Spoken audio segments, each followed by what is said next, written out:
Bismillahirrahmanirrahim. Qala al-musannif rahimahullahu ta'ala wa nafa'ana bihi wa 'ulumihi fid dharain amin. Ma qila fi waliyillah. Sesuatu hal yang diceritakan pada waliullah subhanahu wa ta'ala. Anil Habib Abdurrahman bin Mustafa al-Idrus anna adad al-awliya fi kulli zaman la yanqusuna an adadil anbiya. Dari Habib Abdurrahman bin Mustafa al-Idrus, sesungguhnya jumlah para wali di setiap zaman tidak kurang dari jumlah para nabi. Mi'atu alfin wa arba'atun wa ishruna alfa waliyin, yaitu 100.000 24.000 wali, yaitu 124.000 wali. Qala sallallahu alaihi wasallam, la yajtami'u arba'una min ummati illa wa fihim waliyullah. Nabi bersabda, tidaklah berkumpul 40 dari umatku kecuali di salah satu mereka adalah waliullah subhanahu wa ta'ala. Kemudian al-azminah lam tazal qadiman wa hadithan fiha al-khair wa syarr wa tashtamilu ala al-akhyar wal ashrar wa ahli as-salah wa ahli al-fasad. Fa idza kana al-ghalibu ala az-zaman wa ahluhu as-salah wal khaira wal amal bil birri wal akhdh bis shawab wa kana dhalika huwa al-akthara wal adhhara wa kana al-fasad wal batil wal mufsiduna wal mubtiluna maghlubin wa hum al-aqall wal akmalu. نسب الزمان إلى الصلاة والاستقامة فقيل زمان صالح وذلك مثل ما كان عليه الزمان في عهد رسول الله صلى الله عليه وسلم وعهد الخلفاء الراشدين المهديين من بعده.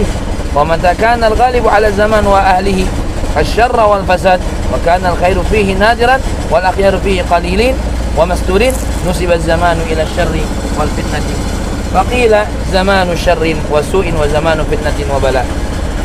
Tentang waktu, mau yang lalu atau sekarang, selalu ada kebaikan atau keburukan. Wa tastamilu 'alal akhyar wal asyrar, dan selalu ada di dalamnya yang kebaikan dan keburukan. Wa ahli shalah, ada juga orang-orang saleh, dan ahlul fasad, orang-orang yang senantiasa berbuat buruk.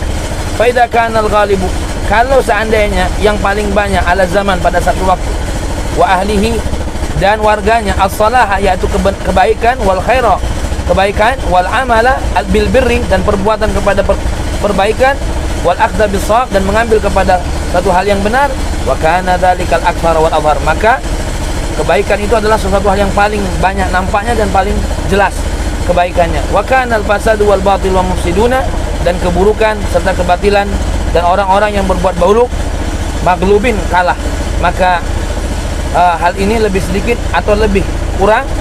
Nusibaz zamanu, zaman itu disebut dengan zaman saleh dan zaman istiqamah, disebut dengan zaman saleh. Wadhalika, hal ini terjadi seperti zaman Nabi kita Muhammad SAW dan Khulafair Rasyidin dan orang-orang sesudahnya. Tetapi ketika yang ghalib pada zaman itu dan warganya keburukan dan kerusakan, sedangkan kebaikan sangat jarang, kemudian kebaikan juga sedikit, bahkan tertutup kebaikan itu, maka zaman itu dihubungkan dengan zaman yang buruk, atau disebut dengan zamanus syarr, zaman buruk, atau zaman fitnah dan bala.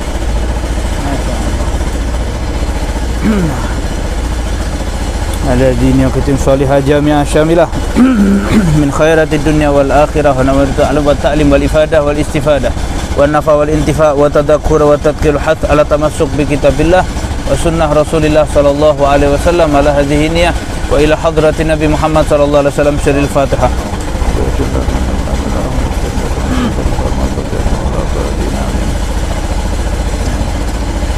Bismillah walhamdulillah, salatu wassalam ala Rasulillah Sayyidina Muhammad bin Abdullah wa ala alihi wa sahbihi wa man walah. Rabbi syrah li sadri wa yassir li amri wa hlul 'uqdatam min lisani yafqahu qawli. Amin Allahumma amin. Alhamdulillah, tadi dibacakan sama guru kita Gus Fahmi tentang beberapa hal yang berkenaan dengan wali. Artinya di dalam Ar-Rasyafat, satu qasidah yang digubah oleh seorang sayyid, beliau di dalam salah satu petikan qasidah itu mengatakan, sungguh aneh dan celaka, termasuk orang-orang yang celaka, orang-orang yang bodoh, ketika mereka bilang bahwa zaman kita ini sudah tidak ada wali, atau wali sudah habis, atau walinya benar-benar sudah tinggal sedikit, sudah nggak ada orang. Nah, ini perbuatan atau ucapan orang-orang yang bodoh. Karena nggak mungkin kalau zaman nggak ada wali ini, pasti zaman itu zaman penuh bala. Nggak mungkin lah nggak ada wali. Artinya justru sampai sekarang ini mungkin yang kita anggap itu bala, itu masih belum seberapa, karena masih ada beberapa wali Allah, masih banyak wali Allah di sekitar kita, itu masih ada wali Allah. Bahkan ada di antara mereka itu para gotubnya, pemimpinnya. Walaupun kita ini bahas, sebenarnya tidak kita bahas secara sepenuhnya tentang makom-makom kewalian karena lisan kita, ya, karena lisan kita yang kurang baik, lisan kita yang nggak pas. Karena kita mau bahas makom-makom kewalian tuh kesannya kurang ajar begitu ya. Tapi paling tidak kita mengetahui bagaimana kemuliaan Allah Subhanahu wa taala yang memberikan kepada kita para aulia, kekasih-kekasih Allah, yang memberikan kepada kita orang-orang yang dekat sama Allah, bahkan mereka yang menyambungkan kita dari kita yang penuh maksiat, kita yang penuh dosa, mau taqarrub ilallah, kita mengetuk pintu Nabi Muhammad. Mau mengetuk pintu Nabi Muhammad, kita melalui para aulia, umatnya Rasulullah sallallahu alaihi wasallam.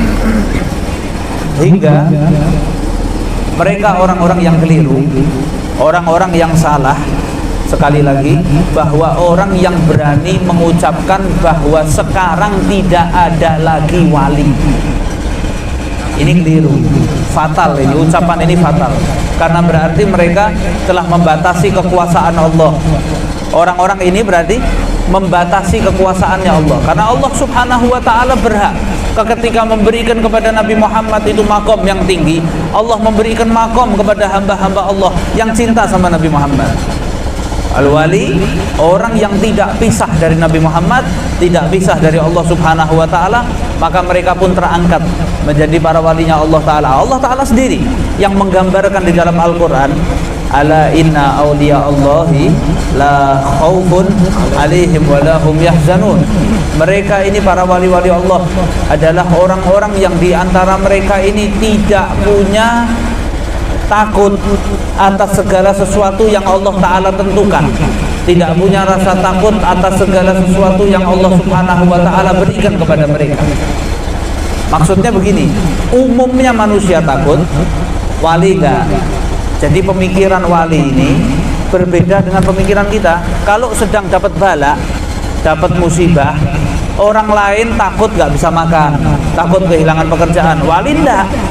Yang dipikirkan wali ini karena Allah Ta'ala ini marah sama saya, umat jadi seperti ini gara-gara saya. Begitu wali ini, pemikirannya wali begitu. Sehingga ada satu sekolahan ketika seorang guru itu memberikan keterangan kepada murid-muridnya di kelas. Gurunya ini hebat, ngasih pengertian tentang kiamat, cerita kiamat. Gurunya itu cerita, semuanya anak-anak kecil. Gurunya itu cerita, nanti kiamat itu Masya Allah, bintang-bintang berjatuhan, gunung-gunung semuanya meletus, laut-laut semuanya tsunami. Setelah lama gurunya cerita, semua murid itu tercengang, diam, ada yang nangis, ada yang ketakutan. Tapi ada satu anak kecil yang di kelas itu. Anak itu tadi tanya dengan santainya, dia tanya apa? Bu guru, nanti waktu kiamat itu sekolahnya libur apa masuk?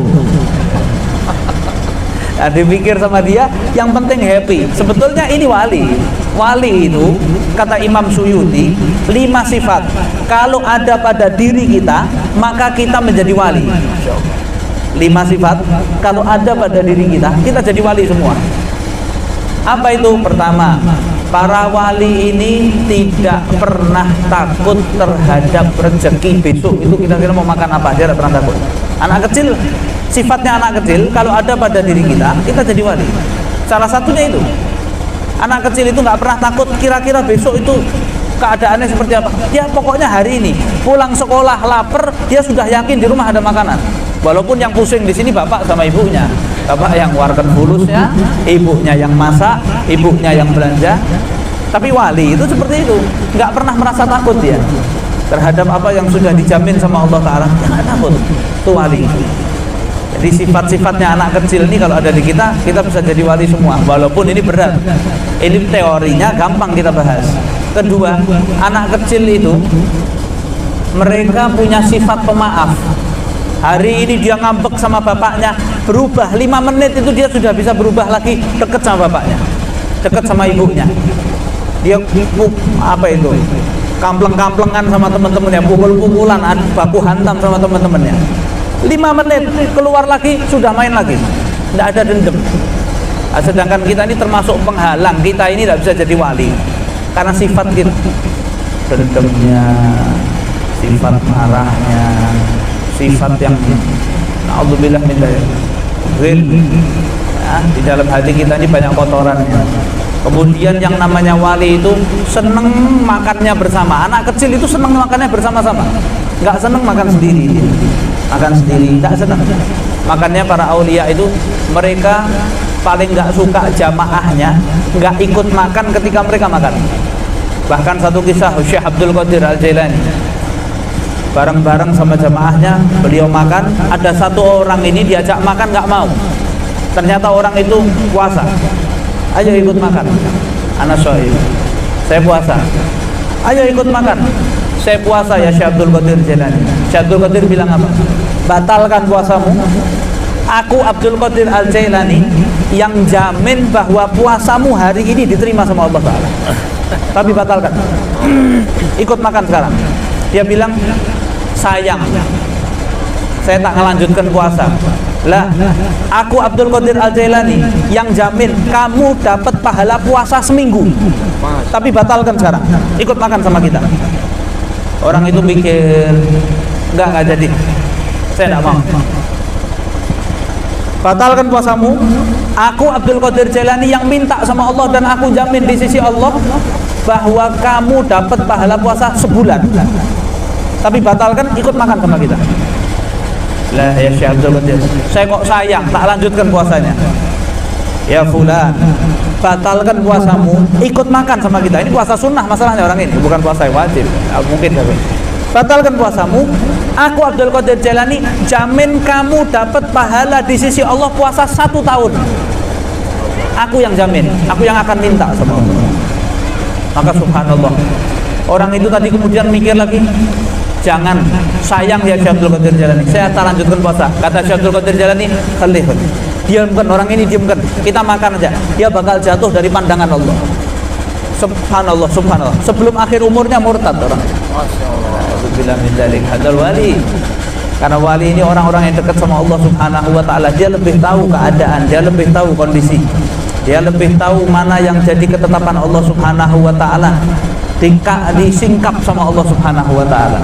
Maka gara-gara amal kita yang banyak, walaupun amal kita banyak, cuman karena gara-gara kita ini menyakiti hatinya wali Allah, maka bahaya.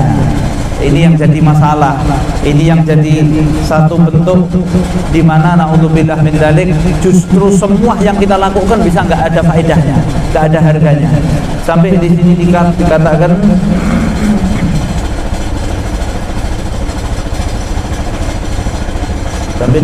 di sini ada satu ucapan dari kitab Fawaidul Mukhtarah ini, ma'rifatul wali, ma'rifatul arif asyad min ma'rifatillah ta'ala. Kita mengetahui seorang wali itu lebih sulit kita mengetahui seorang wali dibanding kita mengetahui Allah.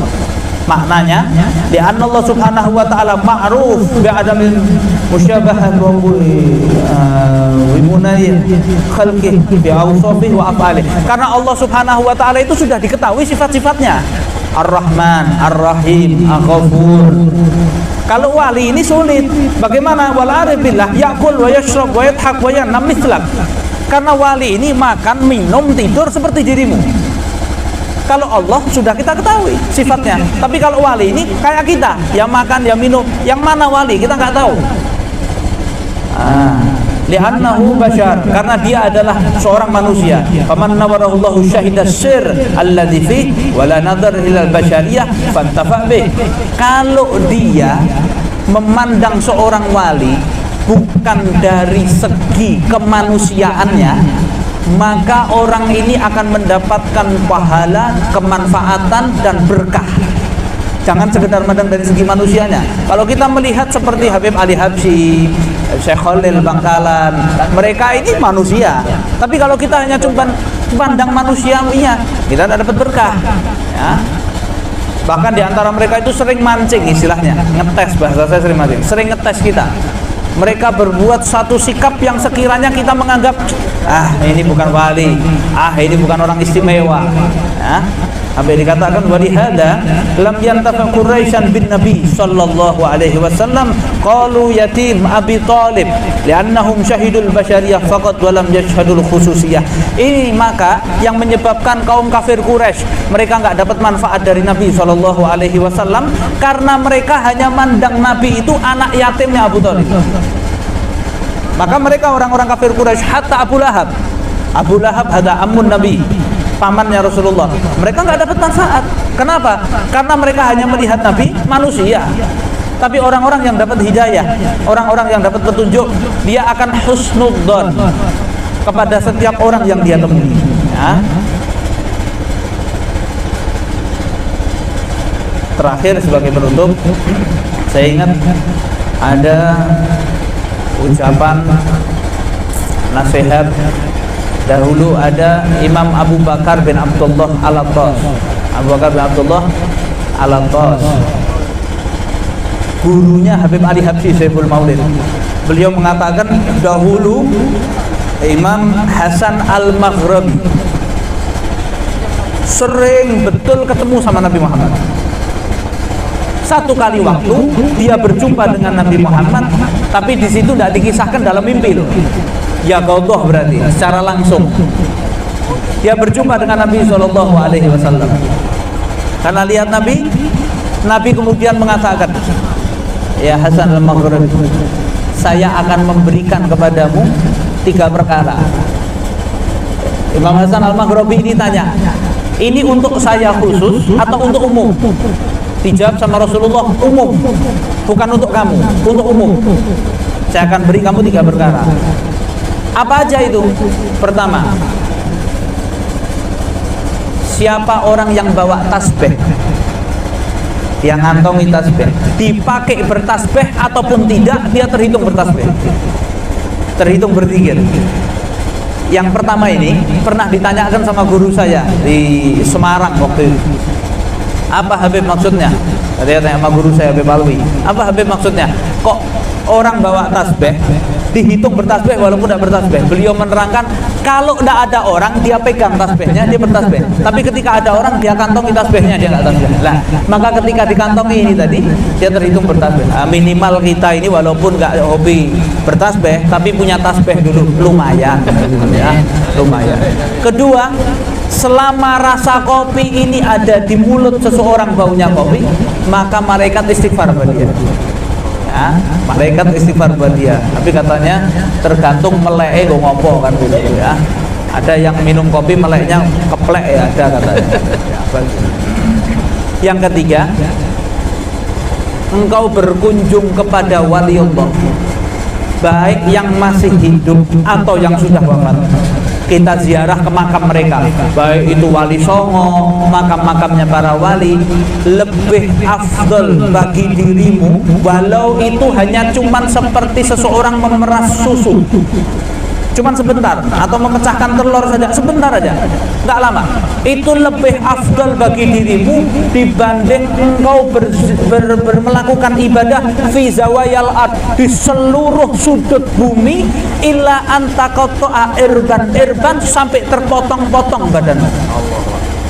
Duduk di samping wali Allah, menghadap, ngambil faedah ilmu dari mereka, atau mereka yang sudah wafat, kita ziarah ke kuburnya, lebih afdal bagi kita dibanding kita membanggakan daripada ibadah kita. Bukan berarti kita berziarah ke makam wali terus kita kemudian nggak sholat, bukan begitu.